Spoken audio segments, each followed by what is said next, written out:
mon groupe et moi-même considérons en effet que l'exécution provisoire constitue une atteinte disproportionnée à plusieurs principes fondamentaux du droit pénal.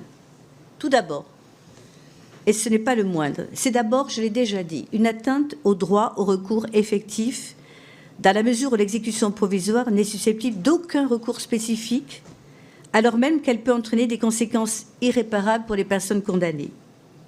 S'agissant d'une décision non définitive, qui est susceptible par définition d'être remise en cause par le juge d'appel, par la suite, cette atteinte au droit du recours apparaît disproportionnée.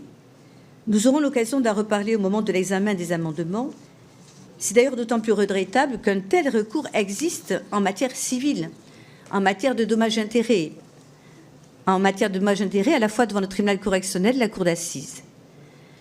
Je me permettrai, si vous l'acceptez, de parler de mon cas personnel, afin que vous mesuriez les conséquences très concrètes de l'exécution provisoire d'une peine d'inéligibilité. J'ai eu l'occasion de le dire dans l'hémicycle, j'ai été en effet condamnée à une telle peine en première instance en février 2021 avec exécution provisoire.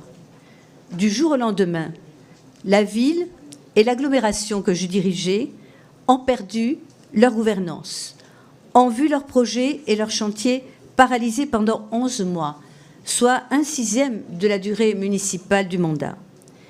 J'ai évidemment perdu aussi l'opportunité de me présenter aux élections départementales et régionales de 2021, qui se trouvaient dans cet intervalle, sans même parler de la perte des revenus liés à mes mandats. J'ai été complètement relaxée par la suite, en décembre de la même année, par la Cour d'appel. Pour autant, le préjudice est irrémédiable. Au-delà de mon cas personnel, cela représente une atteinte irréparable à la vie démocratique. C'est en cela que les peines d'inéligibilité se distinguent fondamentalement, nous aurons l'occasion d'en parler, des autres peines complémentaires entraînant privation de droit. Le deuxième argument pour s'opposer à cette exécution provisoire, c'est le fait que de telles peines constituent une atteinte à la présomption d'innocence, dans la mesure où elles confèrent une force exécutoire normalement réservée à une décision définitive établissant la culpabilité. Cela ne peut qu'influencer la liberté de choix de l'électeur. Cette liberté consacrée par la Déclaration de 1789, le peuple doit pouvoir choisir librement ses représentants. Cette exigence a été rappelée par le Conseil constitutionnel, vous le savez, dans une décision récente du 28 mars 2025, à la suite d'une QPC, une question prioritaire de constitutionnalité, soulevée par un élu mahorais. Le Conseil constitutionnel a rappelé à cette occasion que le juge, lorsqu'il décide de l'exécution provisoire d'une peine d'inéligibilité, doit impérativement exercer un double contrôle de proportionnalité. Sur l'atteinte, je cite, que cette mesure est susceptible de porter à l'exercice de mandat en cours et à la liberté de l'électeur. Or, l'appréciation de cette atteinte à la liberté de l'électeur ne peut que reposer sur des critères politiques, que ce soit les prochaines échéances électorales, leur importance relative pour la personne concernée ou ses chances de réussite au regard des derniers sondages. Ces critères, nous en sommes persuadés, ne relèvent pas de l'office traditionnel du juge pénal. Certains magistrats, procureurs généraux que j'ai entendus dans le cadre des auditions, ont d'ailleurs fait état de leur gêne à motiver la proportionnalité de telles atteintes.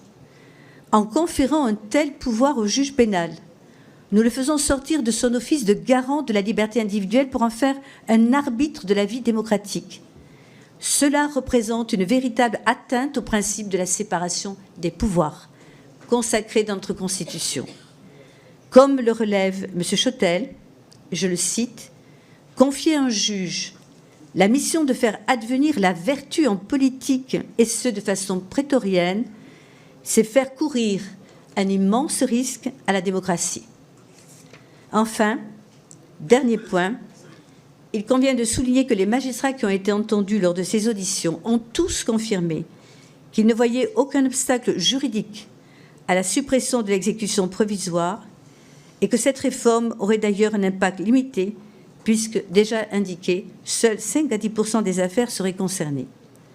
Quant à la position de la Cour européenne des droits de l'homme, aucun obstacle constitutionnel ou conventionnel n'a été identifié à ce jour.